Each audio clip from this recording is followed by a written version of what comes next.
Bonjour.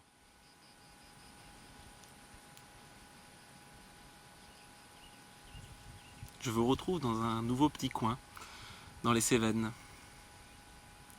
Un bien bel endroit,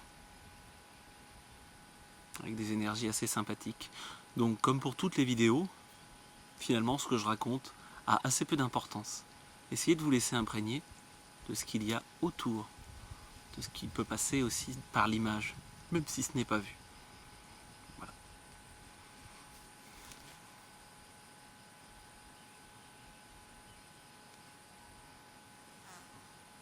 De quoi j'ai envie de vous parler ?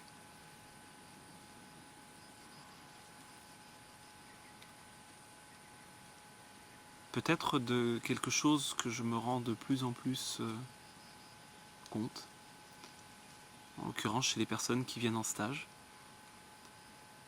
C'est pas nouveau, c'est assez présent, qui est le côté ancrage. Alors ancrage, dire oui, qu'est-ce qu'on peut faire pour l'ancrage ? Imaginez qu'on a le chakra racine qui descend profondément en terre. C'est encore du travail de visualisation. On veut travailler l'ancrage avec le mental. À voir. Vous avez une petite vidéo où je vous montre un exercice avant-arrière. C'est un exercice qui peut être intéressant. Vous avez le côté exercice physique, style corde à sauter, tout simplement. Ou sauter sur place. Sauter sur place, en saut vertical. Et retomber. Se rendre compte que, effectivement, ça développe naturellement l'ancrage. Travaille aussi des exercices d'équilibre. Vous avez des choses toutes simples, des fois des petites bordures, des petits rondins de bois qu'on peut trouver parfois en palissade, pas très haut, où vous pouvez justement, le fait de travailler en hauteur, naturellement, le corps va chercher à retrouver quelque chose qui va l'ancrer. Bon. Ce sont des exercices tout simples. Après, quel pourrait être l'inconvénient à être ancré pour vous ? Ça pourrait être quoi le blocage ? Qu'est-ce qui se passe si vous êtes ancré ? Comment ça résonne en vous ? Peut-être intéressant de se poser la question et de voir comment celle-ci peut résonner à l'intérieur. Et puis l'ancrage, beaucoup parlent du chakra racine, du chakra 1, donc qui se trouve, si vous voulez le ressentir, il se trouve en fait juste entre l'anus et le sexe.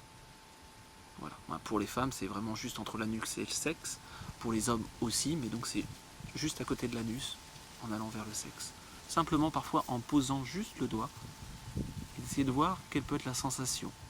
Bon, petit exercice aussi déjà de prendre conscience de c'est quoi ce fameux chakra, et est-ce qu'on peut arriver vraiment à le ressentir physiquement ?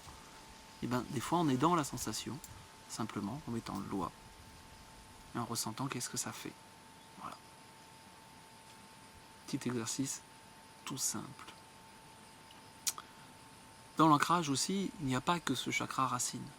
L'ancrage est aussi lié au chakra 2. Le chakra qui va être lié aussi à la sexualité.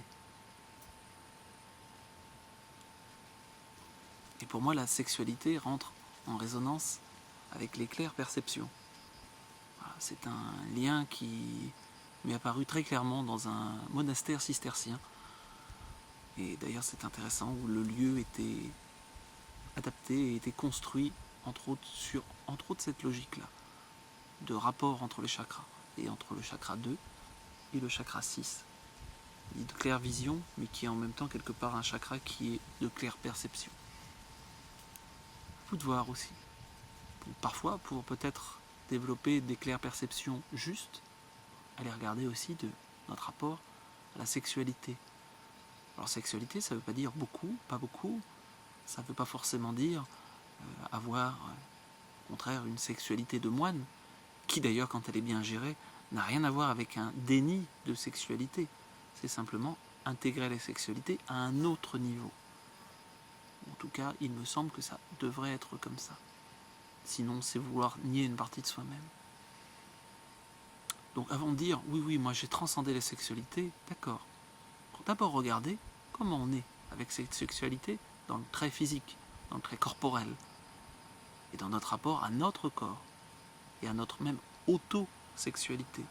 Qu'est-ce qui se passe quand déjà, moi je me touche ? soit je me touche la poitrine, pour un homme ou pour une femme, c'est pareil. Qu'est-ce qui se passe quand je touche mon corps? Y compris le côté partie sexuelle? Oui. Partie génitale? Oui, bien sûr. Ça fait partie de notre corps. Qu'est-ce qui se passe déjà quand je me touche? À voir. À vous de voir. À vous de vivre l'expérience. Et puis après, qu'est-ce qui se passe quand je vais à la rencontre de l'autre? Et l'interaction que ça génère. Est-ce que quand quelqu'un s'approche, je ne cherche qu'une chose, à fuir? Ou est-ce qu'au contraire, je cherche tout de suite à être dans une logique de fusion?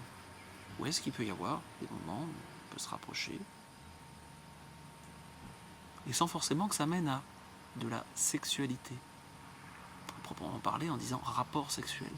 La sexualité peut être aussi beaucoup plus large qu'un simple rapport sexuel. Il peut très bien y avoir de la sexualité sans contact physique. Mais ne pas tomber dans le piège de dire oui, moi je suis au-dessus de là, je suis dans une sexualité sans contact physique. Ok, dans ces cas-là, et comment on se sent dans une sexualité avec contact physique? Parce qu'avant de dire j'en sors, peut-être qu'il faut déjà le vivre, et le vivre pleinement. Comme d'habitude, tout ça, ça n'a pas grande importance. Vous prenez ce que vous voulez.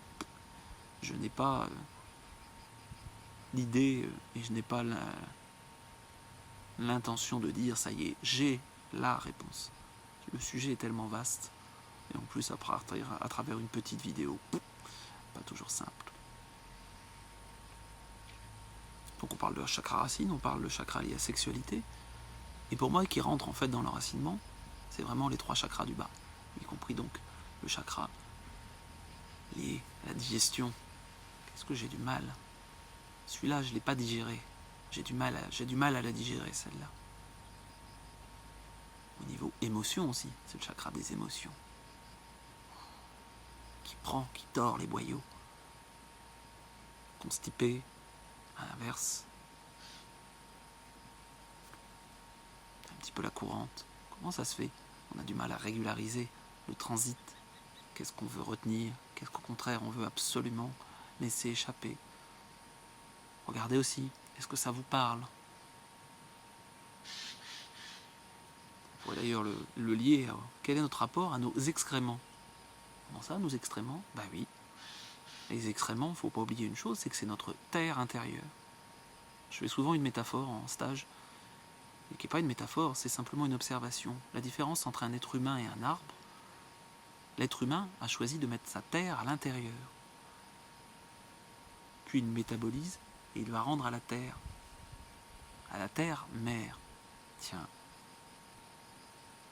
Et le rapport à la mer, y compris à la mer physique, liée à l'émotionnel, liée à la digestion, et de régler ce rapport à la mer, ou pour les femmes, quel est le rapport à vouloir devenir mère ou être mère? C'est quoi être mère?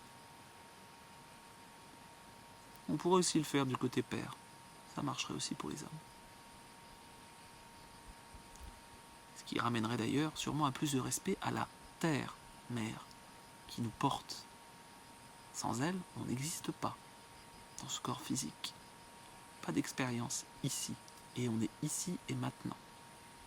Pas la semaine prochaine, en 2012, en 2000. Ok, qu'est-ce qu'on peut faire maintenant? Comment on se sent dans notre corps maintenant? Ça ne veut pas dire d'être toujours dans la perfection et dire « Ah, ça y est ». Non. Simplement d'arriver à être attentif à ce qui se passe, aux émotions qui passent, aux sensations qui passent. Bonnes, mauvaises, c'est juste une étiquette qu'on colle. À un moment donné, juste les observer. Il me semble que ce n'est pas en mettant sous le tapis les émotions, les sensations, qu'on va les régler. Un jour ou l'autre, de toute façon, il faudra bien regarder ce qu'il y a sous le tapis. Et on peut peut-être regarder ce qu'il y a sous le tapis avant qu'il fasse un énorme tas. Voilà. Après, comme d'habitude, vous n'êtes pas obligé de tout faire d'un coup. Vous y allez petit à petit, simplement de mettre en lumière. Et le fait de mettre en lumière, généralement, il y a déjà une grosse partie du travail qui est fait. Voilà. À savoir aussi que, pour moi, tous ces chakras, il y a plusieurs boucles.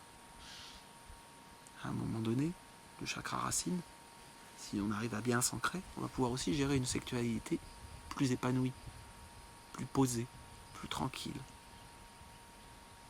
qui va amener aussi quelque chose d'épanouissant et quelque chose qui va élever. Paradoxalement, c'est dans les deux sens. Si on a une sexualité aussi complètement perturbée, à un moment donné, ça nous pose des soucis d'ancrage. Et inversement, si on suit en fait dans la logique des chakras, ce chakra de la sexualité va nous permettre aussi de gérer l'émotionnel. Quand cette sexualité est vécue de manière tranquille, sereine, généralement l'émotionnel va aussi, on va pas amener cette énergie de la sexualité dans l'émotionnel, dans la digestion, et ça va nous permettre de digérer toutes les expériences qui nous arrivent. Pareil, si on a un émotionnel qui part dans tous les sens, l'émotionnel va aussi entrer en interaction avec la sexualité. Et donc à un moment donné, si vous êtes complètement pris dans votre émotionnel, je pense qu'il sera difficile d'avoir une sexualité sereine, épanouissante. Et puis après, si on continue dans la logique, une fois que le côté émotionnel est fait, on passe au pivot. Et le pivot, pour moi, effectivement, c'est le chakra cœur. Et là, le chakra cœur, effectivement, c'est la voie vers autre chose, paradoxalement. La sortie parle souvent du chakra 7 qui emmène au spirituel. Peut-être que finalement, le chakra 7 amène le spirituel. À les amener aussi dans la claire perception, les amener aussi dans le côté gorge, exprimé. Et qu'à l'inverse, ces énergies de terre vont monter dans la racine, par le chakra sexuel, par le chakra 3, chakra des émotions, de la digestion. Et tout ça, à un moment donné, ce chakra 4 est une porte de sortie. On pourrait dire le chakra de l'amour ? Peut-être. Et que cette fusion des énergies supérieures et inférieures nous permet justement de sortir.